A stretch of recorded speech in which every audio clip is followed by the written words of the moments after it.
Chapter 6572. Charlie smiled and did not continue to confront him. Instead, he casually said, "Since you won't let me go down, I'll sit in the last row."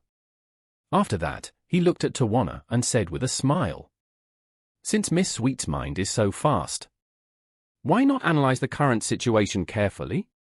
Guess what I came up for?"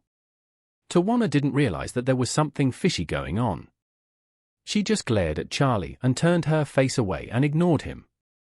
Charlie snorted and laughed and continued to move forward.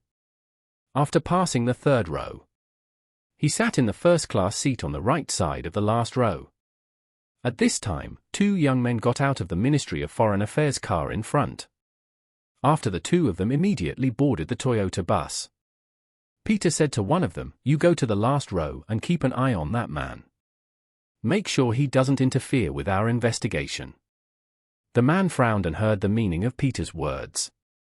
Once he used the unquestionable statement of must on someone, it meant that he must get rid of this person to avoid any uncontrollable factors.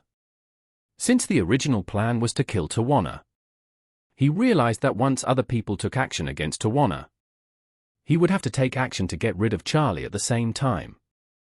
So he immediately said, "Okay, Agent Roger, I understand."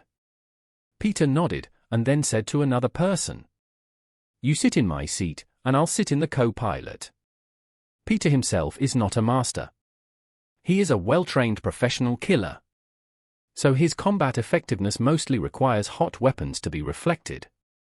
And this time, his superiors did not let him do it hard. So he thought of such a trick, intending to take Tawana away and get rid of it without spending a single soldier or firing a single shot. However, in order to deal with emergencies, he hid a loaded pistol under the co-pilot seat. Once there is an emergency and the pistol is needed, he can take it out and open the safety to fire it immediately. Originally, if Charlie didn't get in the car, he planned to sit in the first row and watch the process of Tawana and Trevor being poisoned up close. But now there was an uncontrollable factor. So he let the ninja sit in the first row to assist. And he went to the co-pilot so that he could be closer to the gun, and on the other hand, he could keep the maximum distance from Charlie to give full play to the advantages of thermal weapons. In addition, there were 3 rows of 6 people in the middle.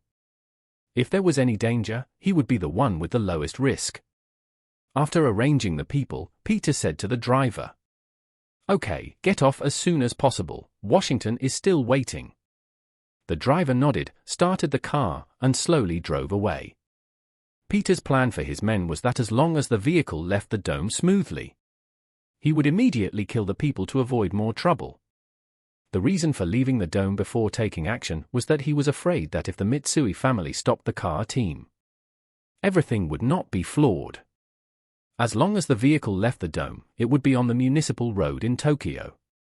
In that case, the Mitsui family would not be able to stop it even if they wanted to. This was the best time to take action. After the action, the vehicle will immediately go to Yokohama.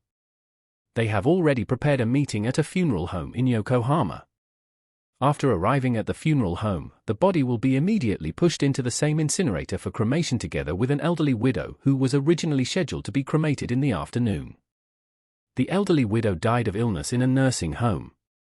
The local government and welfare department paid for the cremation and simple burial services for him. Since there was no family member accompanying him, there would be no outsiders at the cremation. Tawana gets burned together with the old woman, and a part of the ashes was given to the staff of the welfare department. The rest smashed and flushed into the sewer. Even if Tawana completely disappeared from this world, no one would be able to find any clues. But now the tricky thing has come. The crematorium that was originally used to burn 2 bodies now has to burn 4 bodies. Whether it can fit is really a troublesome matter. So he immediately picked up his mobile phone and sent a message to his online, informing him that the situation had changed. The bodies that needed to be dealt with later had increased from Tawana to 3. After receiving the message, the other party was furious and replied to him, "Are you fucking mentally ill? Come and see for yourself, can that crematorium fit for people?" Two have to go in one by one. How can I burn 4? Pete Roger replied, that's your problem. I will send you 3 bodies later, you can burn them however you want. The other party replied angrily, go FCK yourself. At this moment, Charlie, who was sitting in the last row, looked at the ninja beside him who was always vigilantly observing him with his peripheral vision. He was also analyzing the current situation in his heart. If he really wanted to take action, these people, without exception, would not be his opponents. However, he had to save the lives of Tawana and Trevor while dealing with these people. Otherwise, his wife came to see the concert with great expectations, and the singer gets assassinated before the concert starts. This kind of thing would become a psychological shadow for anyone.